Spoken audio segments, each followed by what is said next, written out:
Good afternoon. Welcome back to the B&H event space. You are tuned in to finding, working, and connecting with your subjects, hosted by Sony. For that, I'd like to welcome Chris Orwig to the platform. Chris, what's up, man? Yeah, thanks, Derek. So excited to be here. This is maybe one of the most important topics because, Interesting. yes, and you're right, interesting. Why, why is it so important?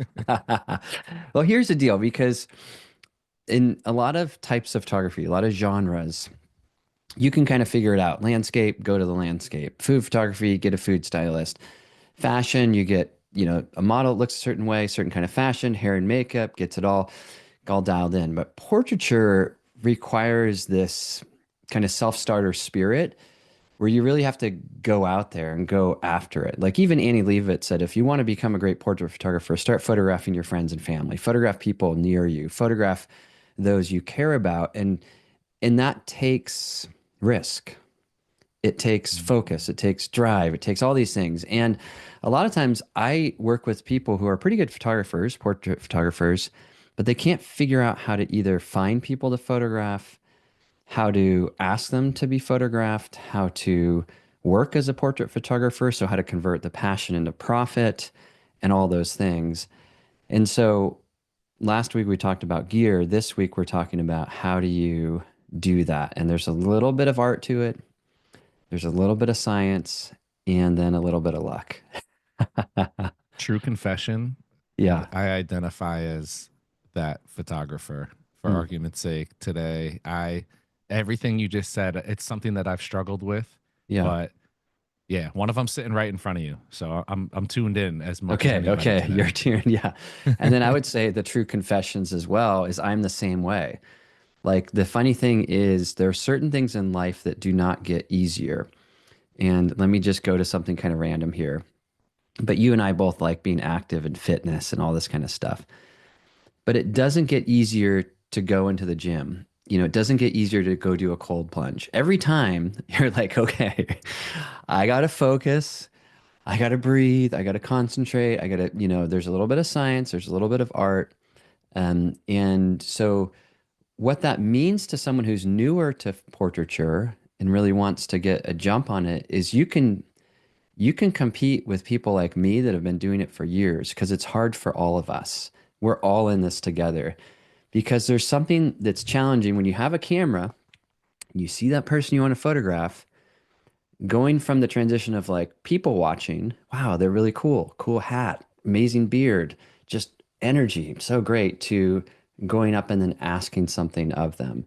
And so that's what today is. And I hope that it will really empower people, inspire people, and give you a framework for how to do this because I found it's worth it. And I'll be curious to ask you this question. But for me, I don't think there's ever a portrait session I've regretted. I've always learned something. I've always felt closer to someone else that's often different than me as far as age, gender, race, ethnicity, political point of view, whatever. So it's a kind of makes the world a smaller place for me, more connected and more human. Realize at the end of the day, we have a lot of similarities, more similarities than differences. So anyway, it's worth it. Would you agree with that, that it's worth it doing it in your case when you've taken? 100%. Yeah, yeah, Yeah. Oh, and I found that to double down on that, I learned more from the ones that I felt went awful than from the true. ones where I'm like, wow, I killed that. Because when you Yes. when you knock it out of the park, you Yeah, don't question yourself. You don't go back and say, well, let's yeah, break down. Let me count the ways that I knocked this out of the park. You go back to the right. ones where you're like, I look at these images and I don't feel anything. And you start to Yeah, pick yourself apart. And that's the way we get better. yes, yes. And in addition, I think there's the photographic side of that. We pick ourselves apart, but then there's also just like the life side of it. Like you learn these little life lessons. Meaning, there's sometimes I photograph someone who I really don't align with from a values perspective, and it really helps me to clarify my own values. And I'm not judgmental, but I'm like, wow, I wouldn't have engaged with that person. Now that I have, I realize this over here is important to me. So there's kind of like the technical photo stuff. There's also some magic in the wisdom, the life lessons that we gain. So let me show slides and then we're Yeah. going to talk quite a bit. Does that sound good? Love Just it. to, Let's go for it. Let's do it. Um, I'm going to share the screen and then you let me know if we can see slide one. I just got to move this out of the way here, go full screen. Can we see our BH event space, Yes, finding, working, and sir. connecting with our subjects? So how do we do this? And if you have questions as we go, ask them, put them in the comments. We would love to dialogue with you about that. If you want to just watch, that's awesome too. I'm kind of, sometimes I ask questions when I watch webinars, sometimes I watch, so both are fine. But how do we do this where we like see someone, you're like, wow, this guy is cool. We're walking down New York, and there's this little tunnel with all these lights. And how do we get the courage to make that connection? So first there's courage, and then second there's how do we work with the subject? Because they don't see this. What he sees behind me is a busy street that's really ugly. He has no idea what I'm seeing. So how do I convey the vibe? How do I get him to stand where I want him to stand? And how do I create a good image? And how do I do this in all walks of life with all kinds of people in all different kinds of situations? And I think at the foundation of this series we're working on is this question of how can we capture better portraits? So, excuse me, with that foundation, or from that frame, that lens, whatever, we're then asking a deeper question. Okay, so yes, we want to do better work. Part of that, a really kingpin part of that, is how do we find, how do we work, and how do we connect with our subjects? Last week we talked about gear. I use a lot of different types of gear. I'm a Sony Artisan, and there are a lot of options that I have, but when it comes to doing portraiture, really, if I had to distill it down, my essential portrait gear is this camera and a couple of lenses. So again, if I had to just say, this is all I got, this is it, 24 to 70 and 85. And the images that I'm showing, I'm going to say 95% of them are captured with this setup here. Watch last week's episode if you want a kind of a fresh take on portrait gear, but I wanted to at least talk about that. And that has led me to work with, as I mentioned, people from many different walks of life. And the beauty of portraiture is that each of these little experiences have taught me something about how to be a better photographer, how to be a better dad, a better person, etc. So one of the things that we can do, and I've shared this concept before, but I want to really kind of mention it again, I guess, is in photography, it really helps to begin with very, very big pictures. So if it's a landscape, this is the landscape. This is the general region. This is the state I want to go to or whatever. And then to get really specific, this is actual out of all of that. This is what I'm looking for. And the reason why I'm going back to this is so many photographers just photograph everything, every tree, every mountain, every light, and they have a lot of something, but kind of a lot of nothing. But if you want to get good, you have to have these limits. And when creativity is limited, it helps focus your vision. So here I have a bunch of words. And one of the things that you and I need to do before we can find the people we want to photograph, we have to think about the types of photography we can do. Weddings, we can do commercial work, fine art work, lifestyle work. And we need to brainstorm all the things that we like and then distill them. And I've shared these slides before, but I think they're relevant here again, and I'll share some fresh stuff as well. So just hang tight if you've seen this. But I always create lists that I want to photograph athletes, artists, actors, celebrities, strangers, poets, do commercial work, advertising work, editorial work. And then I have adjectives with how I want those to be. So if I'm photographing a world famous surfer, I want it to be authentic and soulful and honest and calm and quiet and timeless. So how you find the person, of course, is categorically you're thinking about the type of person, but then from a descriptive perspective, we also need to think about what are some of those qualities that we're interested in. So when the famous surfer shows up and he's being a goofball, I can take those photos because I need to get him out of his system, but I know that I'm headed somewhere else. So just having athlete or surfer isn't enough. You have to say how and why and what do those images really feel like. So I want to go through some of my categories and show some images, and then that will lead to a dialogue. Actually, maybe I should pause right there and stop sharing and just give a shout out to the man, the myth, the legend, Derek, and just see what's coming in for you at this early juncture of the conversation. I love watching you educate just these little things, like all those words on there and the whole distillation process Yeah. that really sinks in for me because number one, throwing all that stuff out there, it kind of made me think of how often do we, if you're a portrait photographer, you don't find inspiration from other avenues. Right. And I think that having all those words and then distilling the process down is such a unique and impactful way to look at the process because you have to see everything and you never know where you're going to draw inspiration. And again, I'm a big fan of writing things down, Right. and I have notes all over my desk because I like to see things and cross things out, but in a way that I can see what was written there before. So I know where the thought process led me. Yes. And so that's my main takeaway from all of that is just that distillation process really resonated with me and really just starting with a wide swath and then finding your way to funnel that into what your passion is or where your true purpose lies. Yeah, I love that. And thanks for calling that out too. And the reason that's there is because most people think if I just wander around, I'll eventually find my style, I'll find my voice, I'll find people to photograph, but the reality is you won't. And so what we need to do is start broad and then go narrow. Same thing my daughter did this weekend, 13 years old. She was like, I want to make a dessert for this hangout she was having with her friends. She opened up cookbooks. So she's starting big and broad. Like, what could I do? I could do some of the ice cream. I could do brownies. I could do lemon bars. I could do all that stuff. And then she decided, I want to do chocolate dipped strawberries and cookies. And then she was like, and I want to do, there's these four different cookies. I want to do this cookie and I want to do chocolate dipped strawberries in this way or whatever, right? And then she shows up with this amazing food and everyone's like, oh my gosh, this is so great. But what they don't realize is that process. Dig through all the stuff, narrow it down, commit, and then execute. And that in portraiture, I think we get so, or in photography in general, we as photographers are easily distractible. What I mean by that, we're like, wow, oh, interesting, amazing, so cool. Oh my gosh, wow, wide angle, zoom in. And we're excitable because visually we're tuning into stuff that the rest of the world isn't.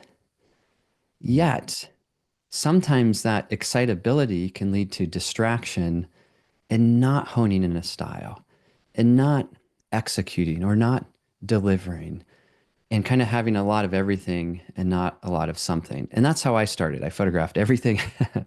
And even from a people perspective, you see like my work, it looks cohesive. I get work doing what I do because it's actually very focused. There's certain things I don't photograph. And so the no, what I don't do, that no leads to a yes. So let me jump back in and we'll keep going here on this and show how this practically shows up for me in my own life. And what I said was, for example, one of my categories is friends. I am committed to photographing my friends. Anytime I can, I try to capture a portrait of one of my friends. And so if I'm at an event, I was at a Sony event and I'm hanging out with some people, I say, hey, man, could I capture your portrait? Guy on the left, on the right, Prince. I'm like, Prince is this epic guy. We're at this like set with this old like vintage van in the background. And I was like, Prince. He's like, yeah, man. So he's taking pictures as well, but his camera's down in his hand. You can't see it. We have a moment. This is a friend who's a yoga teacher on the right. My daughter's friend, one of her best friends on the left, comes over to play, and I need to test a lens out. Hey, you guys, could I do photos of you? One of my good friends, Brandon. I also photograph artists. I love being around artists. My grandpa was an artist, painter. My aunt was a painter. My mom is a painter. And so any form of art and creativity is very inspiring to me to get to be in their space, in their studio, learn about their process. This is a friend, Peter. This is another artist. And I just love the differences like in art studios. His art studio, like every item in the studio is there intentionally and thoughtfully. This one, everything is just like chaos. There's like spray paint on the ground, there's paint on the walls, there's strong messages, there's, he's barefoot. So I love being around artists because they help me tap into my own inner artist. And this is a painter. So now not in a studio, but someone out walking out to do a plein air painting. Um, and getting a chance to kind of be with these people. I love photographing strangers because I feel like we are more connected than we realize. The guy on the left was someone at an event holding a tray of appetizers walking around. And I saw he had the coolest, he had this really cool vibe. And I just like, hey man, could I do a portrait? And of course, and he said yes. Another one, homeless guy on the right, more strangers. And I love kind of crossing that divide, making that connection, and getting to know someone that I didn't know. And I love how the camera affords a possibility of that.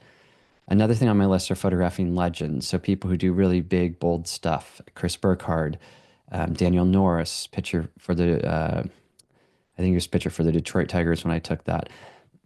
Excuse me. I like working for brands um, and doing these images for brands that sort of ask questions. Like you don't really know what the brand is that show a sense of connection. So it's funny. This is like commercial work, but it feels like a portrait, right?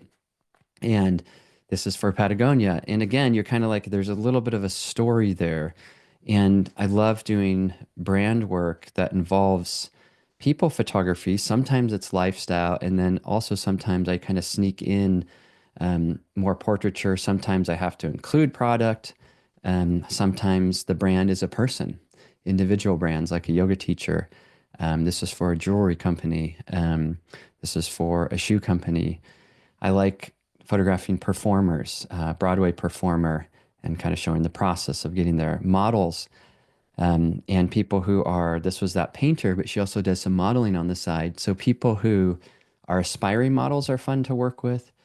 People who have a kind of a fashion sense and or maybe influencers and need to have imagery for what they're doing. People who are professional models and trying to work with these models in ways where you get past the look and you get to the person. I'm going to stop sharing here, but Derek, you don't need to hop on. I just want to tell a quick story about that photograph and about photographing models. Early in my photographic journey, I had a really hard time photographing models because I was like, one, I was intimidated. They just looked so amazing, handsome, or beautiful.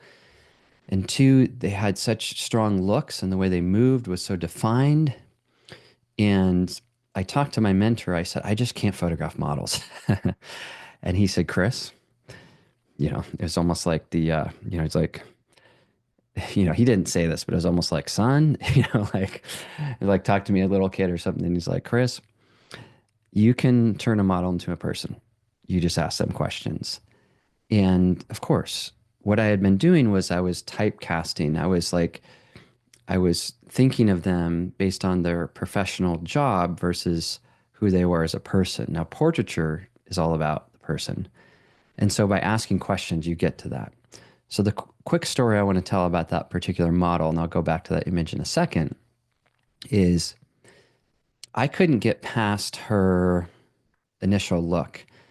I'm going to say she's kind of a low-level model, and so her look was very guarded, and it didn't allow me to create a good portrait. And so I asked her, just questions, and I said, hey, if you ever got to the end of your life and had a regret, big or small, what would it be? And she says, oh, I know. I know exactly what it would be. It would be never having been vulnerable. And I'm like, well, tell me more. And she says, well, I was in love with this guy. He got in this, and I never told him I loved him. He got in this car accident. He has permanent amnesia, and now he doesn't remember who I am. But if I had told him I loved him, I know he would have remembered me. He would remember me now. And so for her, it was vulnerability, and she cried a little bit, and we kind of had a moment. She gathered her emotions, took a breath, and then go back to the portrait so we can see that. And so the reason kind of why I want to talk about this whole idea and illustrate this is, yes, I'm using categories, but you can see I'm not photographing someone based on just a category. What we have to do is somehow look past that. But the categories help us get there as far as starting with the bigger pictures and then narrowing and distilling and getting further in. And I think you can see vulnerability in this photograph, at least I can. You can see a moment of honesty. I think it's a moment of authenticity. I think we're most authentic when we say we're not being authentic. Like I just, she kind of broke through in that way, and amazing. I like photographing athletes because I'm an athlete and always have been. Play so many sports and do so many things, and so I like being around people who really value movement, surfing, baseball, whatever, thought leaders, because it's fun to be with these people like young Pueblo, the poet, and ask them questions and get to know them and become friends with them.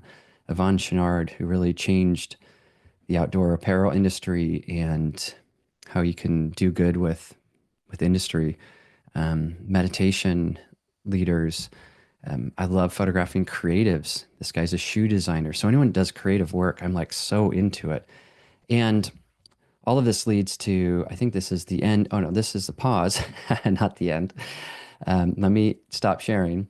And I will create, sometimes I'll create blank slides, and Derek, you can come back on if you're there, to create little pauses for myself. And so that's what this pause was just to kind of show like, how does that concept play out in my life? And to show that my portraiture is not haphazard. Like sometimes people, like my students or people I work with, they'll say to me something like, I kind of thought you didn't know what you were doing. And then I saw the result of your work. Or, wow, it seems like you just kind of sort of float through life and like suddenly you're photographing Millie Bobby Brown or young Pueblo or Kelly Slater. And it's like, well, yes, but they're on a list and it's very focused. And not only is that list like categorically actor, performer, but it's also how do I want to then photograph that? And so those two things then come together, and then I'm pursuing those opportunities. And the more you pursue them, the more chances you have, of them actually happening. So it isn't accidental. It's very intentional.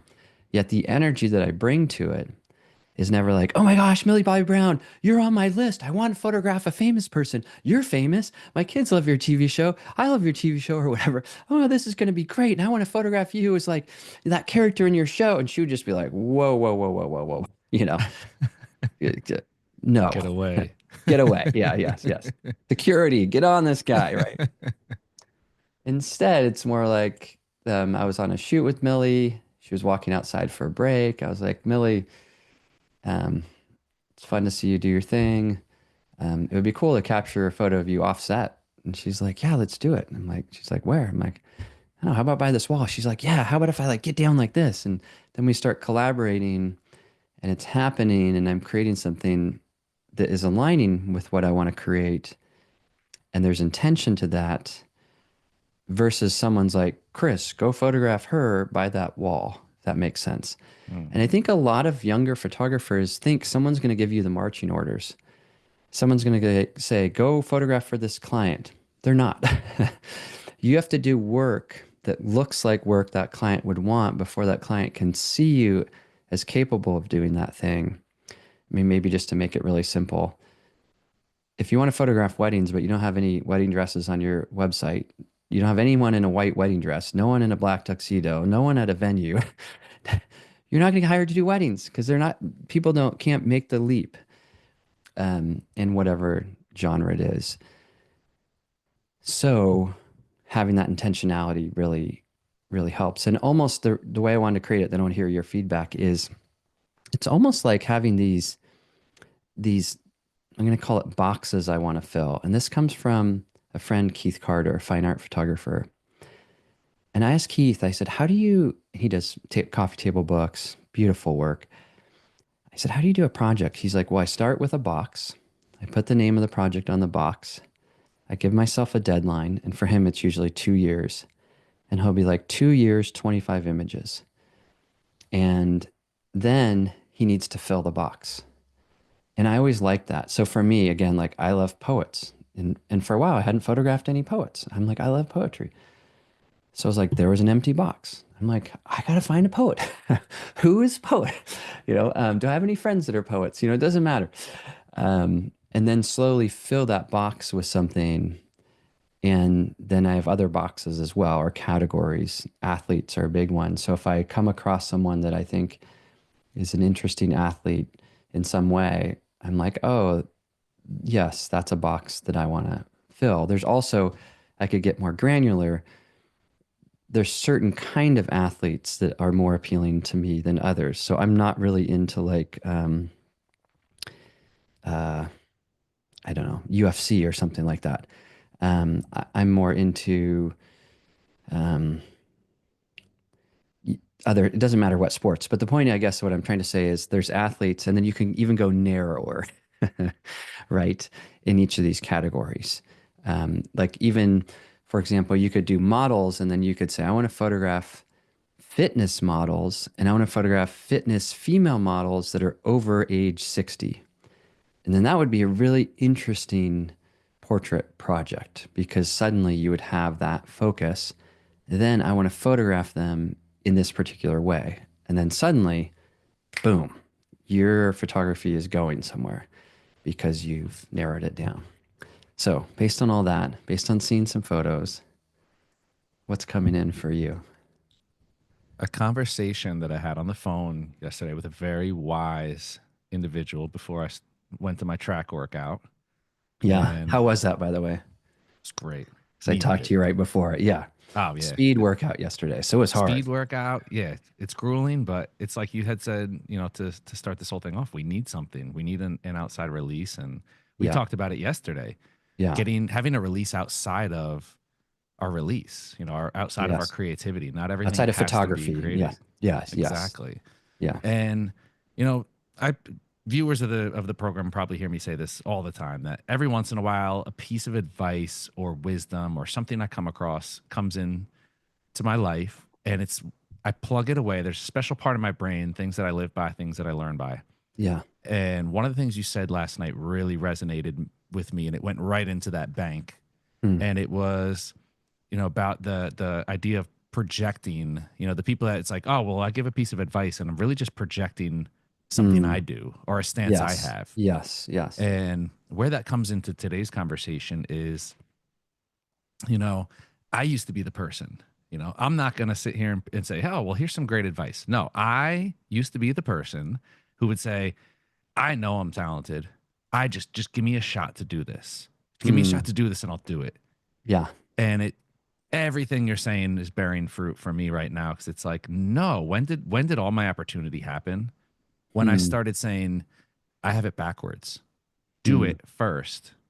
And then, it's like, feel the dreams. If you build it, they will Yeah. come. Yes. You Yes. have to build it first. You have to. And it doesn't always have to be in an apples to apples kind of way. Like for me, portraiture, my gateway to portraiture was connecting with people on the street and Yeah. finding their humanity and photographing their humanity. Yeah. And then I got jobs for regular traditional portraiture jobs, in studio and whatnot. Right. And I didn't have that body of studio work, but I had a body of portraits. Yeah. And there was enough humanity in there and enough skill generated for them to say, you know what?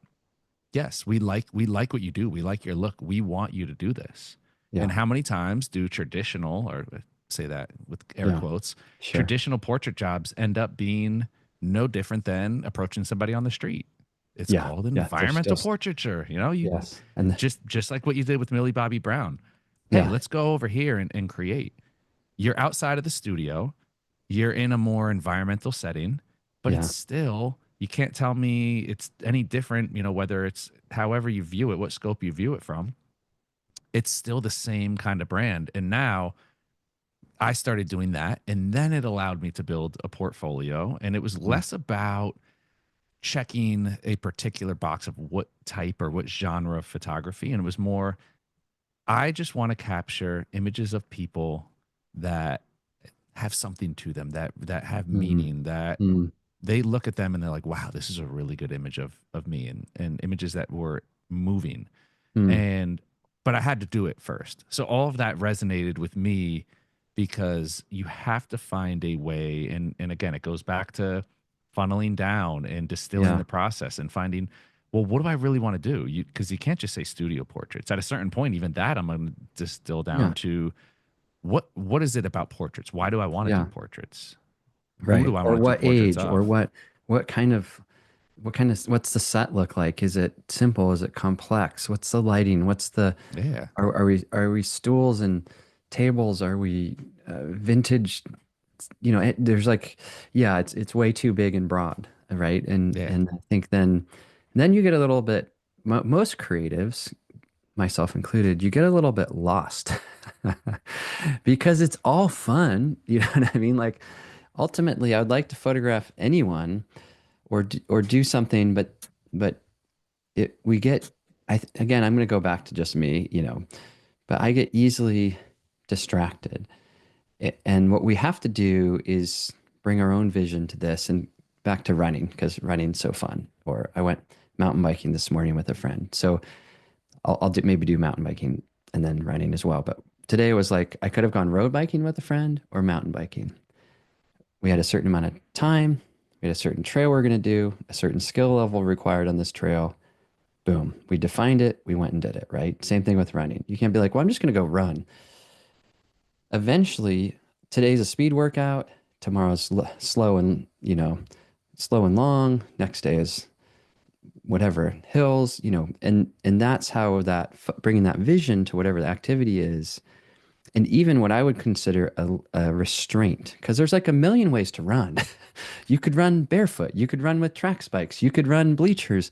You could whatever, right? You could run a treadmill. You could do all the things. But the people who are professional runners or just amateur enthusiasts that love it, they've started with a big picture, narrowed it down, and then they executed. And I think I'm keen on this execution thing because I'm coaching one person who keeps blaming everything else but himself for why his photography isn't getting done. He's a victim in this, and it's easy to be a victim because photography is hard. You're like, well, then the person canceled, or then the weather changed, or then this happened. And it's like, yes. And if you want to be a photographer, you got to be a self-starter. And if you are a photographer as an amateur or a pro, that's a great skill to cultivate and practice. Like, okay, no one's going to come to me. How am I going to go to them? And same thing with running, right? No one's going to be like, hey, I think you should do this running workout today. People aren't just doing that out of the blue. You have to be like, here's my vision. Here's this event I'm going for. Like, what are you going for in running right now? Let's just play with this for a second. Why are you running? This is a personal record year for me. So Okay, PR I'm year. trying. It's a PR year. I'm trying to knock some personal records. What distance? From half marathon down to 5K. So I'm Okay, already so one fast. race in, one PR in on my Okay, 10K. okay, I'm running another 10K this weekend. I'm going to try to PR again. yeah, So I want to move up. My personal goal is to move up. New York Roadrunners has a corral system based okay, on it's a letter okay, system based on what your fastest pace is. okay. Love it. So So I'm A just is gonna. fast, B is faster, C. So I'm trying to move up. Okay, so focus on what I heard you saying.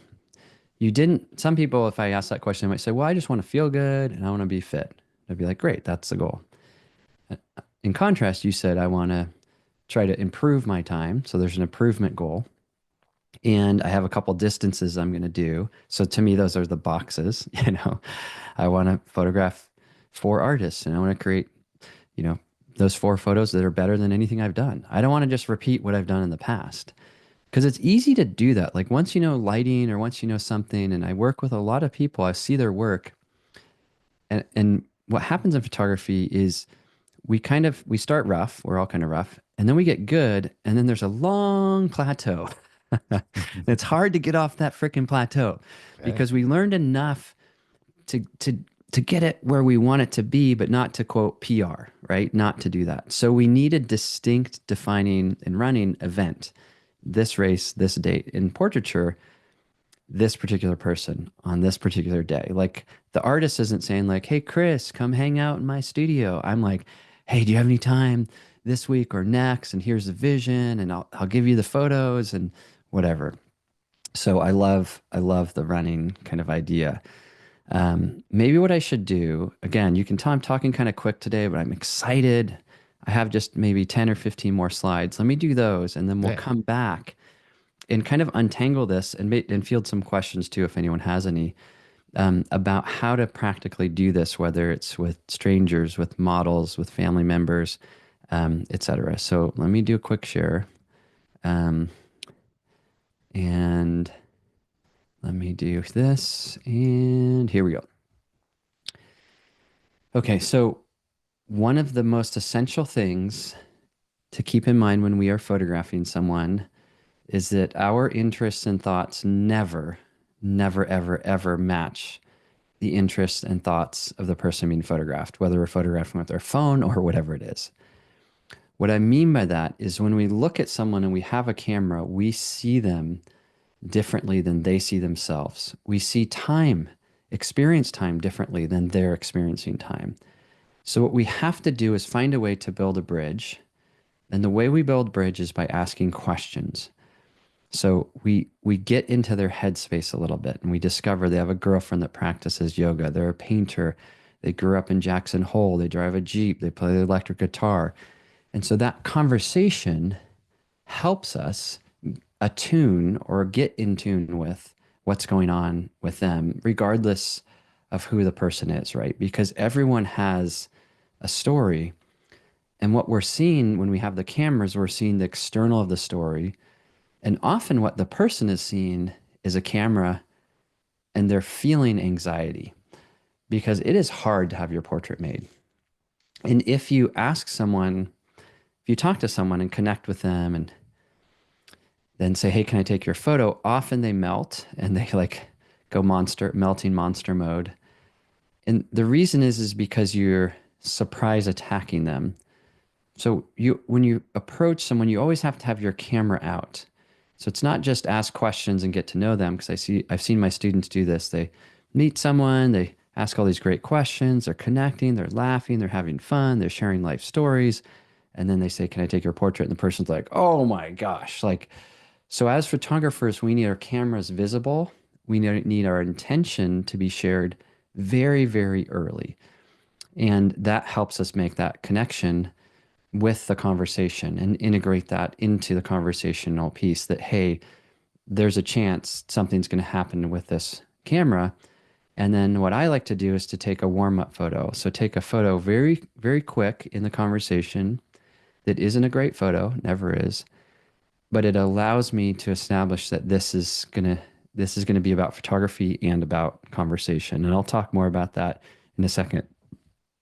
The other thing, of course, to keep in mind, and I've shared these slides before, but I think they're relevant here, is that when we point a camera at someone, there are many responses, but the freeze and fake it is very common. So freeze, there's a stiffness. That can be also a shallowness of breath. That can be just kind of a bracing in your body. Faking it can be kind of exaggeration. It can sometimes be silliness. It can be sometimes trying to look more handsome or sexy or interesting, but you can tell there's insincerity in it, and it's a coping mechanism. And so what we have to do when we work with the people we're photographing is sort of honor that we all have these coping mechanisms. We all have a tough time being photographed. Even, I would say, models, you discover they're incredibly, not all, but many are incredibly insecure, and they will tell you that. Many require instructions and directions. Performers, regular people, we all have these things where we're second guessing ourselves when someone's capturing our portrait. So the title of this talk was really about, okay, so how do we go through this? How do we find people to photograph? How do we work with them? How do we connect with them? And also, how do we do this perhaps in a commercial way if that's of interest?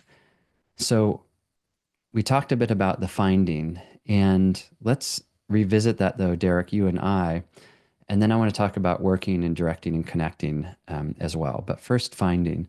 Um, let's hit That's that topic. finding. How do we find people? I mean, you started out with it, friends. They're the easiest to find. Friends and family. Mhm. Shoot what you know, shoot what you love. Yeah. That's been the hardest thing for me is I don't want to shoot friends and family. I want to, Mm, I do want the challenge of finding someone who fits more my vision. And again, s- sometimes it's hard to have such goals because you, the wider you cast your net, the easier it is to catch fish. And when you have a smaller mm, net, you might catch the fish you want at a higher mm, rate, but there's a lot of swings and misses. And I think for me, sure. sometimes I don't cast my net wide enough. Mm, So finding, I think again, I mean, your advice on this is great. Like with everything else, you have to know what do you want, yeah, yeah, and I think and that's when you storyboard it. yeah, and what do you like? And even like one of the ways, like if let's say if someone, which people do this, they hire me and we go out for a day and we do practice and stuff. I would just walk around and just ask them like what people are interesting to you, and you'll suddenly find it's very different for all of us. And we think we're all attracted towards the same person or interested in, meaning like there's one student who was like, I love old people. And she was just like, I think old people, look at that old person, look at her purse. And she was like, oh my, she was like, and she just loved old people, right? And so I was like, okay, so you need to photograph an old person. Oh, I could never do that. I couldn't walk, but we're getting an idea. And like, I was like, and eventually, figure out how to do that. So how do you, one, you find them first by asking yourself, what kind of people, what are the categories? What do they fit in? And sometimes you can do this too as sort of a way. What my mentor did is he would photograph people that had qualities that he was longing to cultivate in himself. Hmm. So for me, like that's where a lot of my categories come from. I love photographing athletes because there's a real resilience and a commitment and a grit and a drive to being an athlete. I want more grit. I want more resilience. I want to be more committed to physical movement. And so I'm kind of looking to them to kind of learn about how to do that, how to handle the complexity of competition, like the stuff you're going to do with the races and everything. How do you handle that when you're injured and you can't do what you love? Often when you photograph an athlete, you'll discover, I mean, maybe this is wrong, but I feel like every athlete's been injured and put out of commission at some point, right? How do they deal with that mentally, emotionally, or in the middle of a competition? So my point with that is we kind of have to tune into what is it that we want to photograph and why. And then out in the world, sort of explore how do we make connections to those people. You mentioned friends, like working with friends, of course, is amazing. Say, can you help me out, please? I'm trying to develop, or I'm trying to learn this new lens. I'm trying to grow. And I'm trying to do a project where I photograph people that are meaningful to me. You're one of those people. Another thing is friends of friends. So if I came to New York and I said, Derek, man, I'm doing this artist thing where I'm photographing artists. Do you know any artists? You do, and do you? For real? Tons, Yeah. Okay. tons. Really? Okay. Yeah. Are there any that you could introduce me to? And here's kind of the vibe, what I'm thinking, studio stuff, showing them in action. I'll give them the photos they can use for social or whatever. And for me, it's just a way to build up my thing. And then even I feel like I should come to New York now, but but friends of friends are great ways in. There may be a different kind of category because I know people, I'm sure, I hope a lot of people do not resonate with my categories. They may be like, I really want to photograph people in social justice who are lawyers. I want to photograph people who are in microfinance and they're helping in third world countries, people microfinance businesses or whatever your little interest is. You write about it, you think about it, and then you find a connection through someone. It's really hard to cold call and just call up someone who's a lawyer and be like, I'm photographing lawyers. Can I photograph you? They would be like, bang, hang up, whatever. Um, but if your uncle had a friend who did this civil rights case back in the 60s and was kind of a legend, and imagine you could photograph that person. That'd be amazing, right? If that's, again, what aligned with you, what interests you, what you wanted to do. Or I'll just go to another student of mine. She has a PhD in psychology. She's obviously very academic. She lives in Berkeley. So she tapped into her academic network and photographed some people who are brilliant and academics. And she got in that way to photograph those kind of people, which again, she's utilizing again who she is, her connections, her friends, and then all this rad stuff. So that's a bit on the finding part. Does that Uh, resonate? Does that make sense? Are there yeah, questions from anyone totally. listening? Yeah, we do. One of our viewers, Scott, has a question, and this ties in talking about vision and ideas and all that, which is Yeah, something that we talked about finding the people, but also right, there's the vision, there's the idea. So right. Scott is asking if a model or or talent comes to you with a shoot idea or a vision, do you Yeah, treat them as more of a client? And if he has the vision and the scope of the idea, the when photographer. Yeah, the photographer, when do I start charging money? So can you talk a little bit about yeah, creating as artists? Because I think this is a great conversation that yeah. my personal feelings, and I'll kick it over to you just after this one point, is we don't create enough as artists and with other artists. Sure, And everything has a dollar sign attached to it. And I think there's a sure. fine line between working for exposure, the dreaded phrase, and Sure. just getting back to our roots of doing it because we love doing it and creating. Yeah. So, how do you handle, who has the idea and who's approaching who and how Right. money gets involved? Yeah. So Scott, first, I love that you said model slash talent. So I think that's a great broadening term, and it's always helpful to call people talent. And especially people who aren't the talent, be like, well, in a shoot like this, you're really the talent. You're kind of, and they're kind of like, oh, they kind of feel good. Um, or you can say, let's say with a model, way I might phrase that is I'm working on developing my portfolio, photographing models and talent in a way, but that's just a nice word. Sometimes model can feel a little limiting or whatnot. So I like that you said that. So if someone does come to you with sort of like, hey, I'd love to do this thing, um, what I always say is yes and. So often their ideas don't align with my ideas. Um, let me just think of one.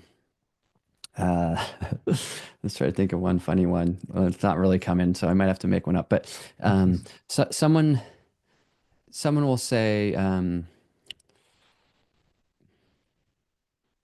well, yeah, let's say a lawyer says this lawyer who's friends with Kim Kardashian, she's going to be on this podcast with Kim.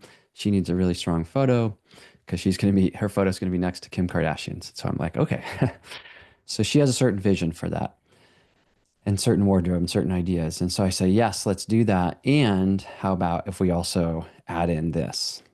Or I did a shoot for Lululemon where they're like, we want some stuff where our athlete ambassador is running and on a track. And I'm like, great, yes. And while we're doing that, why don't we also do some close-up stuff so we can actually see the product?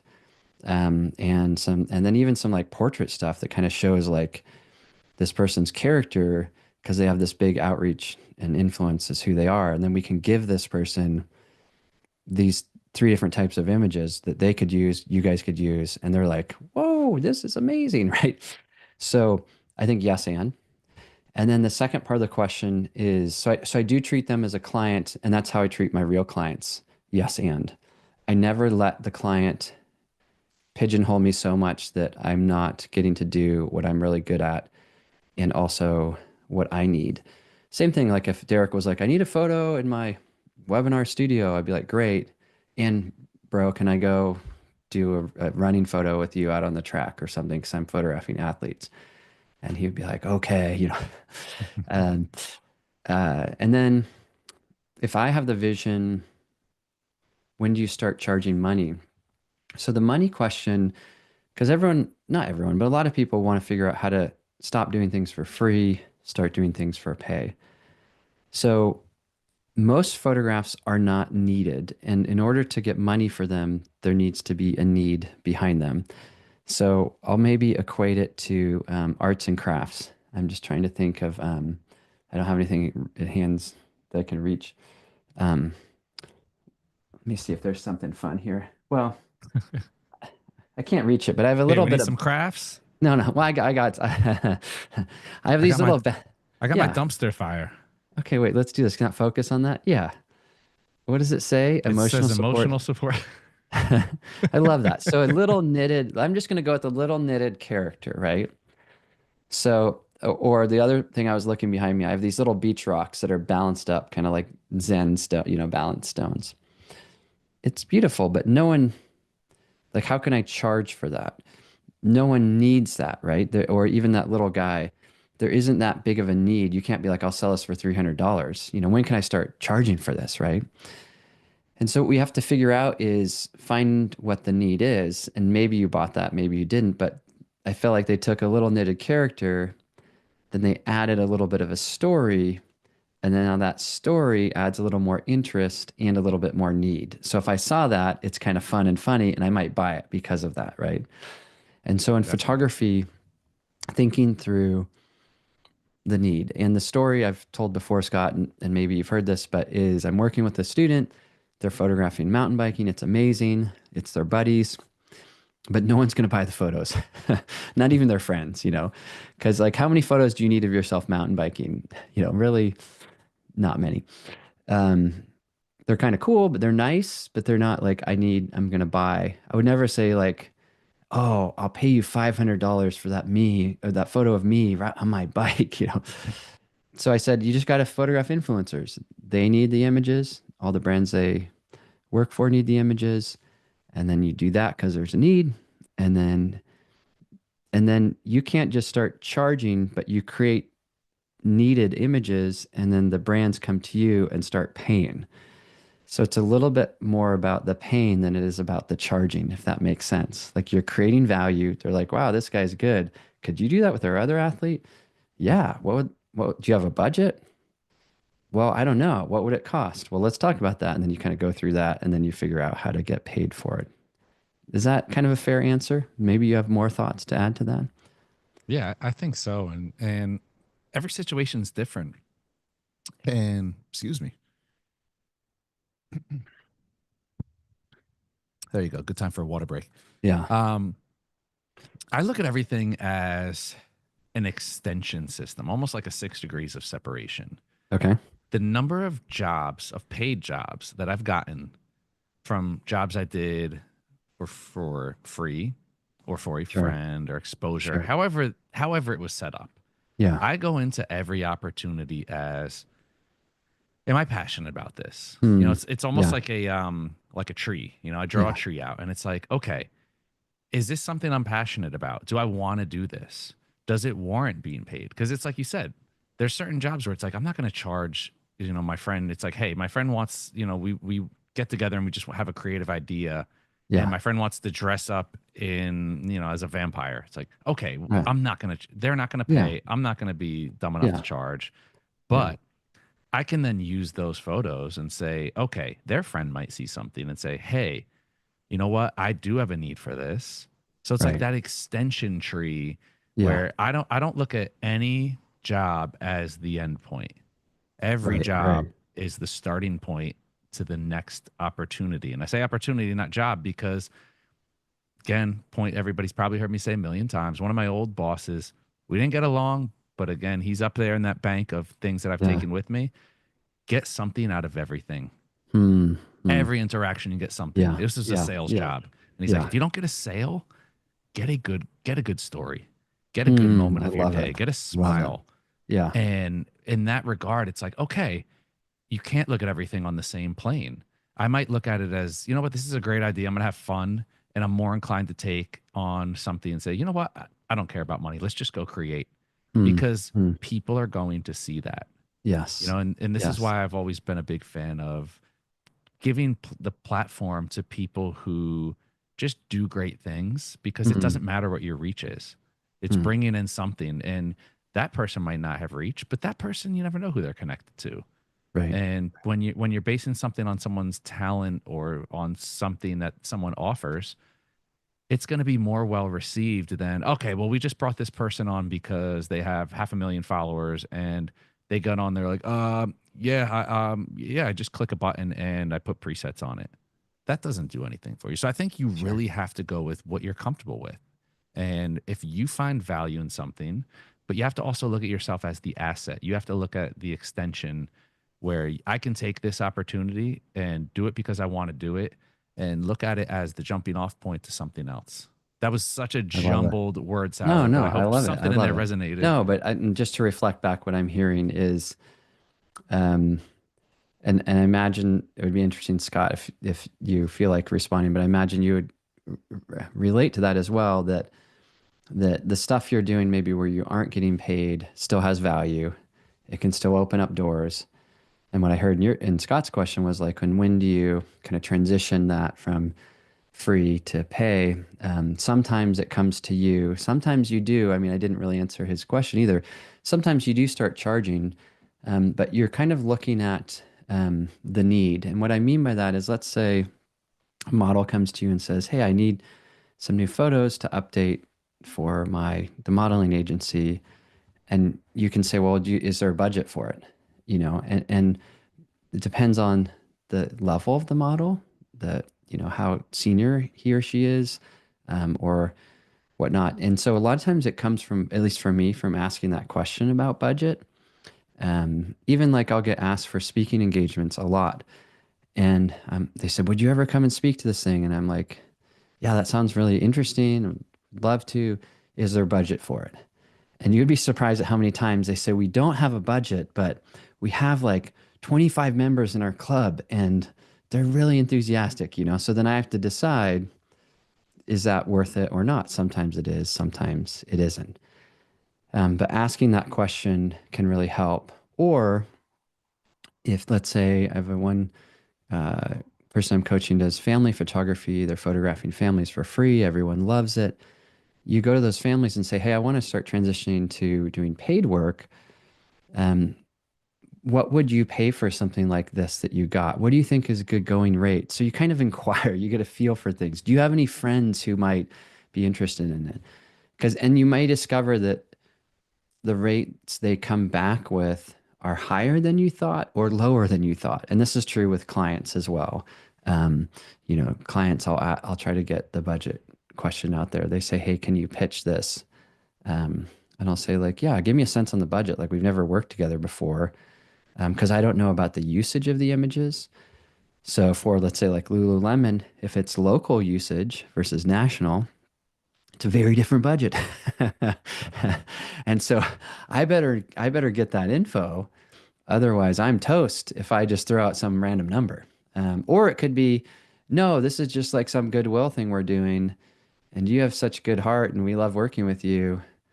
I'd be like, "Rad, I'll do that, too, for nothing," because it's about, like, to your point, it's in that case, it's relationship building. I know we're getting near our end. I feel like we should pivot a little bit to working with people. That Yeah. will come into play as well. Next time, we're going to talk about posing, which there's a lot in there about how do we direct. But if you're up for it, Derek, how about we switch to that topic? Yeah. Go for it. So, when working with people, the biggest thing I think to keep in mind is that you're designing an experience. My oldest daughter is studying experience design in college, and that's what her major is. So it's kind of like, what's this whole thing going to be like? And what I mean by that is like, well, where are we going to meet? How much wardrobe do I need to bring? How long is this going to last? So as photographers, we have that kind of in mind. Like, you meet someone on the street, "Hey, could I photograph you?" It'll just take like 2 minutes. Or, "Hey, can I photograph you? This is like a sit down thing. I'm using a glass plate camera. It takes about 20 minutes. And this is like a portrait sitting with this vintage tintype process." So they need to know that. But we know that. We think they know that. They have no clue. And so giving them that info and like, "Yeah, it'd be great to have like maybe two or three different options wardrobe wise," or, "No, just come in like a solid color t-shirt, no logos," or whatever it is, but clarifying, giving them some instructions so that they can succeed. And I could get more specific on that, but before they come. And then when they come, you meet and greet, you do a photograph early, your camera's out of the bag, it's ready, cards are cleared, batteries are fresh, lens is clean, all the things. And you do the photo shoot. And what happens in a photo shoot is there's sort of an arc to it where it's kind of fun for both people. Typically, it's like interesting and you're collaborating, and at some point it becomes not fun. At some point, they're over it. Every person I photographed, they're just like, they're not like, yeah, this would be great for the next 8 hours. Let's just keep doing photography. And so what you have to do is almost have that feeling or tune into that feeling. And what I mean by that is I'll do consulting for businesses. So I go into a company and I speak. I go into like Facebook and Google, and I did this thing in Switzerland. So I'm going to say this thing's going to end at 4 o'clock. But if I realize they are just dragging, I ended at 3:40. So I end it early, but I'm never going to end it at 4:30. I'm never going to steal time from them. I'm always going to give time back to them. And they're like, oh my gosh, we're already done. Wow. We end on this high note. Everything's great. So in portraiture as well, like what most photographers do is just like one last shot, one last shot, one last shot. We keep shooting. We're like more, more, more, more, more. Because it's so interesting, so fun. But we have to remember it's different on the other side. And that could be a small moment of 30 seconds that we're extending to 60 seconds. That may be too long. Or maybe it's 5 minutes and 10 minutes is too long. But really tuning into that person's energy and tuning into their body language and different things to show that you're like caring about them, I think. Yeah. And then, when we get to posing and directing, I'll talk a lot about how do we actually do this? What do we say to them? How to stand, how to move, how to breathe, where to look, how to move different parts of their body. So I'll cover that. But in this one, I just wanted to get to the concept of really thinking about designing an experience. And my ultimate goal for every portrait shoot I've done is that if I see the person the next day at the grocery store, at the beach, wherever, that they're glad to see me. And versus like they want to like dodge, they're like, oh my gosh, there's that portrait, that photographer guy. And they're like, yeah, Chris, what's up? I'm like, yeah. So I'm trying to build rapport and a good connection while I'm doing photography and keep that rapport at a good place versus like, you know, push the timing and the whole thing too far, if that makes sense. Totally. What's coming in for you? Does that resonate? Not resonate? Ah, totally resonates. I mean, ultimately, use your gut. Hmm. You know when you're in the right place. And even going back to Scott's question, Yeah. it's like if you don't feel good about something, Hmm. we're all adults. Hmm. Nobody's forced into anything. The absolute worst that happens, you're not on the same page. You say no, and then in working with people, same thing. Hmm. Some people have more of an innate ability to work with people. Sure. And even the people that do, like, come on, we're agreeable guys. We get along Sure. with people. We can go with the flow. We can read a room. That Yeah. doesn't mean that we're not going to be uncomfortable in situations or that Good. we might need a little boost at the start to kind of break the ice. But ultimately, do the vibe check. If Yeah. the Yeah. vibe, Yeah. roll with the vibes. And this And can is, I jump in there and even yeah, ask them totally. too? Like, be like, hey, this is going super well. Because sometimes your vibe check's wrong, at least for me. And like, this is Same. going really well. And they're like, yeah, it is. I'm like, do you like, is it cool if we like do another 10 minutes and walk around over there? And they're like, actually, I got to go pick my kid up from school. And I'm kind of stressed I'm not going to make it. I'm like, oh my gosh, great info. I thought the stress was like intensity and, and you were so into this, but it was actually stress about needing to get out of this. So do a vibe check as well and ask the questions. I love Um, that. you know, Communicate. Communicate, yeah, because what we tend to do, and you see most people photograph, and you most portrait photographers, and they'll say, "I'm more comfortable behind the camera," and it's like, of course we all are. But if you're like this the whole time and you don't drop it and do this, do a check-in, you can't totally read the vibe, because that person feels obligated. Yeah, look at that. Let's do this. Let's do our Let's do dueling. it. Let's do a There pod. we Let's do go. the I whole know. webinar like this. Um, um, I couldn't resist. I got a good photo of you, I think. No, I'm just kidding. It said no card. Don't do that. Don't do Don't. that. Yeah, yeah. But yeah.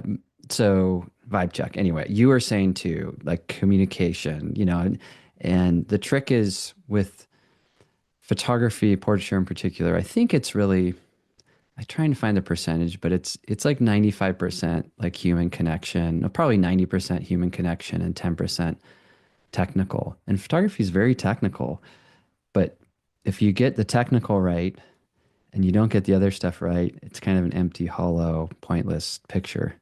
And so it's really working on, making that connection. And questions are a great thing to do. I mean, when in doubt, like find an opening question, which like if I were photographing you, I'd be like, yeah, Derek, like if we never met, I'd be like, you got a beard, man. How do you always rock a beard?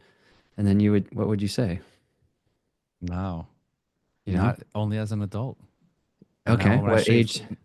Yeah. eh, over, I'd say within the last 4 years, Okay. Does your maybe wife even like it? she does. She does. She Okay. does. Okay. So then I got She a hates big the smile. mustache. Okay. So Hates the right now mustache. I got a big smile and then I would be like, that's rad. Tell me about your wife. And then, so just ask these questions and take portraits, in between those moments. So I might say like, okay, amazing. Wait, hold that. And I'll be like this. And I'll be like, what about your son? And then the questions help me check in with the subject, right? Versus just thinking, or assuming things. So And it's just a natural, innate human characteristic to want to communicate and feel connected to. And yeah, photography is a connection. And if you form a connection, I'm getting like Avatar in my head when you like you yeah, plug in, and it's like yeah, yeah, you plug in, yeah, and it's yeah, like yeah. you connect to that person, and Totally. of course the photos are going to become natural because remember we're projecting, and at the same time everybody else is also projecting at the same time. So Yeah. there's what's Yes. going on, and then there's both sides perception of what's going on, and that person might think, I always think of the story with my mother where she doesn't realize, they bring her the wrong soup or the soup isn't hot enough, Hmm. and when she returns it and we're like, Mom, you sounded like the biggest bee. She's like, Hmm. wait, what? I was just telling them that like they brought the wrong soup. I'm like, yeah, but you could have just been like, hey, I'm sorry. And she's just like, oh, I wasn't trying to be. So Yeah. I think we don't always know how we project. And sometimes Right. that Right. stain gets on our clients or the talent. And they're like, this guy's, you could be really locked in, to use the term from the Yeah. green room. You could be Yeah. really locked in, Right. but I see that intensity as this guy's not friendly. And Right. that Right. is going to Right. wear on me. Whereas if you're just like, hey, I'll tell people all the time, hey, I'm letting you know, I'm not going to talk. I'm not going to direct you. So don't Yeah. expect me to direct you. If I'm Right. not saying anything, that means everything's going great. And Yes. how many times people are like, oh, okay, I'm so used to being like given. And I'm like, no, I just want Yes. you in your element. And Yeah. that right there sets the tone. And it's just communication and connection. Right. Yes. And then on the other hand too, you could be like, hey, you're like doing everything right, but I have this really vision for this like portrait that kind of has this rad, like dramatic look. So I'm going to kind of micromanage you if that's okay. Meaning like have your shoulders move and they're like, okay, sure. And then you're like, okay, these are your shoulders, move this one forward, that one back. And then if this is your face, kind of like tilt it up here, bring your chin up. But if you communicate that, it's okay. But if you just start doing it, I think a lot of people are like, what's going on? You know? Yeah. And so that's where it makes the experience more enjoyable. And even from a timing perspective, too, or wardrobe, or look, or feeling, and also asking them questions. So you do that direction and being like, okay, so you told me about you have this PR vision for running this race. Like, well, out of all those races, what would be your favorite? Okay, now close your eyes, think about that, come back, look at the camera, boom, there's the photo. So it's communication about some of the logistics, um, setting the scene, what's the intention, how's the timing going to flow, and then in addition, asking some questions about them, putting the focus on them, and then of course doing all your technical stuff too with your gear. So probably a good place to wrap up because we could talk about this forever, but because next time it's going to get very, very practical. We're going to kind of take these concepts and say, okay, how the heck do you pose people in a way so they look amazing? And how do you do this in a way and what I have is like a posing framework you can apply to all different types of people, not just like fashion or one small category. So I'm excited to share that. Awesome. Looking forward to it. Always great having you on, man. Always wisdom. Yeah. Always feel inspired to pick up the camera. Now I gotta, man, I haven't been shooting anything. I gotta get some Yeah. portraits. I gotta go Yeah. find Give me a and category that you would like to photograph of people. Let's just try it real quick. in studio Studio. with lighting. Okay. Backdrop? No backdrop? I'm a fan of the Annie Leibovitz approach. I like Okay. kind of a little bit of both, where Okay. I kind of Like a like painted the, texture backdrop even? yeah, You have one of and those? I do, Okay, and I which never one? get to bring it out. Okay. Is it It was, huge? it's about 8 or 9 feet wide, and it's, Okay. the canvas that's on Yeah. the, Yeah. attached to the metal roll. So it's like it's a Okay. So big it's production to giant. bring it out. Yeah. Okay. Yeah, but I don't think I've shot a single thing on it other than have I even used it? I don't even know. That's how bad it's Okay. been over here. I Okay. don't So even know if I've big, pulled this big thing out. backdrop, studio. Because these factors, why I'm playing with this is these factors are important to define and limit beforehand. Because let's say with a backdrop, like I have a 4 foot wide one, and I also probably have like a 10 foot wide or 12 foot wide one. So often I'm like, should I bring both of them? It's like, no. What am I gonna do? Bring the one I'm gonna do. So again, limit it. Here's how it's gonna look. Here's the kind of studio lighting. So I mean, you're kind of setting yourself up. In a way, Yeah, studio simple, backdrop. classic. I want What to kind of light? focus on single light, Oops. single light, maybe Okay. two lights. Look at that, you're getting excited over there. You can't I wait am to. getting excited. I'm like, this is so fun. I want to It's do it. like the earlier interview we did today, a friend of Yeah. mine, Yeah. and we looked at one of his images, and it was just in a coffee shop, window Okay. light. Okay. Friend of his wearing a balaclava, and it Okay. was a simple black and white, Hmm. directional light from the window. Cool. But I can't even tell you what the backdrop of the shop, the coffee shop was, because I was Hmm. so focused on the person. And I Got think it. a nice, simple, classic portrait Yeah. just takes you into that and expression is so important to portraiture. Hmm. So I want to focus more on that. Okay. Expression and kind of dramatic lights when you say like one or two. Yeah. I'm a huge fan of having a nice little, like, the shadow on the edge to shape the face. Okay. I think Rembrandt lighting or anything close to that for me is really, really, it hits the mark. It's simple. Yeah. Yeah. But I do want to try some more. We had a guy on, Johnny Creative. Shout out to Johnny Creative.